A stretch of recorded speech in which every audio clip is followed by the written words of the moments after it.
Et qu'est-ce que vous pensez de Gino? Gino, c'est un beau gosse. Il fait partie des plus beaux gosses de la salle. Ça fait un peu du bien. Il y a un peu des vilains, il y a un peu des fatigués, mais on est mitigé. Ses qualités, c'est rapidité, coup d'œil. Je sais pas où il a trouvé ça, c'est un don qu'il a. C'est une grosse qualité et très efficace. Moi, je l'admire à Gino parce que je trouve qu'il va vite, il a une superbe boxe, il a vraiment une très belle gestuelle. Quand il a pris ses coups, ça peut faire très mal. Et bon, après, il a pas mal de qualités donc je ne vais pas tout dévoiler, sinon je vais m'étaler pendant un certain moment. Gino, c'est quelqu'un qui est très intelligent, il est très tactique en combat. Voilà, c'est un mec qui réfléchit, c'est pas comme on dit à la boxe, on se cogne, non, tout est lié à la tactique et c'est un mec qui réfléchit. Ouais. C'est un garçon qui a très vite progressé, c'est impressionnant. Quand il s'est mis vraiment à vouloir faire de la compétition, moi j'ai dit à Mourad, il faut lui prendre de suite une licence professionnelle. Stylé. Comme il est dans la vie, en fait, il est dans la boxe. Comme je disais tout à l'heure, c'est un mec qui va mettre un moment pour te trouver la paire de chaussures. Et ben, dans un combat, à un moment donné, il va te mettre le beau coup, la belle séquence de coups, une série de 4-5 coups, où tu vas te dire putain, il y a un truc, quoi. Putain, c'est pas mal. C'est quoi le combat? C'est le championnat de France, le championnat d'Europe. Ici, il y a un truc là, tu vois. Gino, quand je l'ai connu, moi je pensais que c'était le beau gosse du quartier, l'italien, le mec qui branchait tous les filles. On me dit fais un combat. Je le supporte, je boxais de mon côté.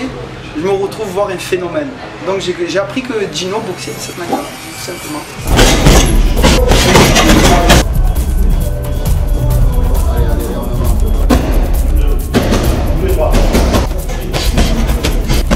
Et on reprend pour 5 grands. Allez, on va chercher. 1, 2.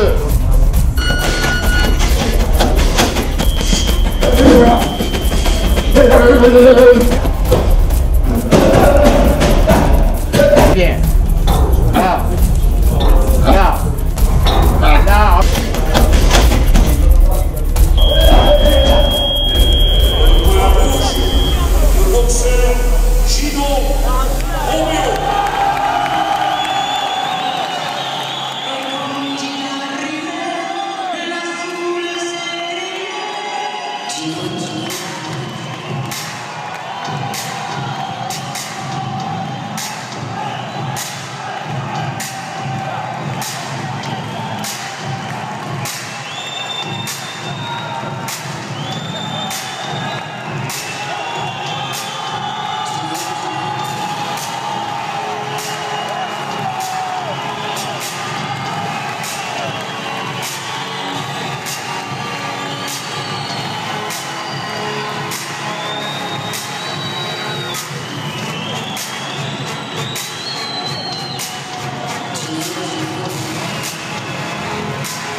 Première question que j'ai envie de te poser, c'est ta première mise de gants. Où c'était, quand et comment elle s'est déroulée? Ma première mise de gants, alors c'était, je pense, en 1996. C'était au boxing club Larbi Mohamedji avec 2 amis d'enfance à moi. Donc bon, ça, je m'entraînais déjà un peu en loisir, ci et là. Et 2 amis qui pratiquaient déjà depuis un moment, ils m'ont invité à venir avec eux pour croiser les gants. Donc on est allé dans cette salle et bon, on a mis le casque, les gros gants. Déjà l'atmosphère était palpable. et voilà, quoi, on a mis les gants et c'était vraiment dur, vraiment difficile. J'ai pris des coups sévères. J'ai trouvé vraiment que c'était vraiment dur. Quoi qui t'a amené réellement à la boxe? Ce qui m'a amené réellement à la boxe, c'est le fameux combat Trinidad Vargas. Ah, le fameux combat Trinidad Vargas. Voilà. Qui a été élu combat de la décennie d'ailleurs. C'est ça, c'est que premier round, Vargas tombe 2 fois, il arrive à récupérer. 4e 1000 € fait tomber. Et voilà, combat vraiment magnifique. Qu'est-ce que ça représente aujourd'hui la boxe pour toi, dans ta vie, dans ton quotidien Ce que ça représente, ben déjà c'est un boulot, c'est une passion, c'est une façon de vivre, une façon d'être. Aujourd'hui, la boxe, c'est 100% de ton quotidien. Quasiment. Des fois, tu n'as pas des... Bon, la question que j'aimerais te poser, c'est tu n'as pas des fois des baisses de motivation, tu arrives toujours à être motivé pour t'entraîner? Oui, baisse de motivation, bien entendu, hein, on en a. Et voilà, et après, bon, quand on a des dates précises, quand on a des challenges, voilà. Mais c'est sûr que vu la situation de la boxe en France actuellement, eh ben, c'est pas toujours facile d'avoir cette motivation. Alors justement, c'est intéressant que tu en parles, parce que c'est la question que j'ai envie de te poser. La boxe professionnelle en France aujourd'hui, quand tu la vis et tu la ressens et tu la vois comment surtout? C'est vraiment très dur. Hein. Pour le haut niveau, eh ben, déjà je trouve qu'on n'a pas vraiment de haut niveau en France à l'heure actuelle. Sûrement faute de moyens, ou je sais pas, je ne connais pas exactement les problèmes, mais ça a l'air d'être financier et voilà, il y a beaucoup de problèmes. D'accord. Et comment tu te sens dans le combat? Raconte-nous un petit peu, qu'est-ce qui se passe? Avant le combat, on a le trac. On a le trac, on a peur de mal faire. À côté de ça, c'est mitigé parce qu'on a le trac de mal faire, mais à côté de ça, on sait qu'on est entraîné, on sait qu'on est préparé. Le stress, tu commences à le sentir à quel moment?